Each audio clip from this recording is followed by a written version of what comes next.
Hey guys, nice kan teks macam ni? Mari kami tunjuk macam mana buat. Pertama, masukkan teks.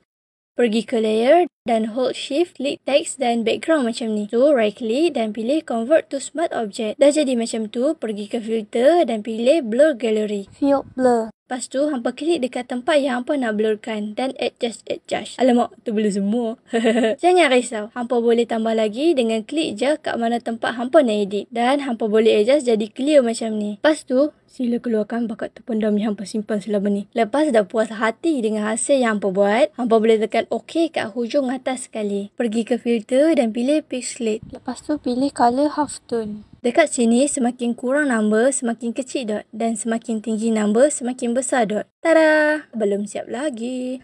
Pergi ke layer dan tambah layer baru. Lepas tu, ambil brush dan adjust sikit macam ni. Yeay! Dah siap. Cepat pergi try kah? Selamat mencuba. Thank you for watching. Jangan lupa like, komen dan share. Bye!